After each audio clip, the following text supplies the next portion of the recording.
Ресей Қазақстаннан әскери полигон ретінде жалға алған 11 мың гектар жерді қайтарып береді. Оның ішінде Балқаш көлі маңынан зымыранға қарсы қорғанысқа қажетті 4 мың гектар жер бар. Бұл жайында бүгін Сенаттың халықаралық қатынастар, қорғаныс және қауіпсіздік комитетінде белгілі болды. Баллистикалық зымырандар мен спутниктерді бақылайтын Балқаш станциясы 1994 жылдан бері жұмыс істейді. Соған қарамастан Ресей осы күнге дейін жалға алу ақысын өтемеген. Сенатор Мұхтар Алтынбаевтың сөзіне қарағанда, Қазақстан соның өтемі ретінде көптеген техниканы меншігіне алып отыр. Соның арқасында енді қазақстандық әскерилер ядролық зымырандардың қай жерден ұшқанын және спутниктердің қай елді зерттеп жүргені жайында мәлімет ала алады. 2016 жылдың соңына дейін Ресей осы маңға қажетті техниканы орнатады.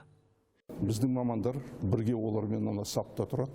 Сосын олар космостағы жағдай, сосын әлгі ядролық зымырандардың жағдайын, түгел оның информациясын біздің орталық командный пунктқа беріп отырады. Сондықтан бұл өте пайдалы. Сосын біздің космостық мамандарымыз оларда бүгін дайындық жүріп жатыр, оқып жатыр. Осы бір жылдың ішінде бітіреді. Олармен бірге қолданып отырамыз.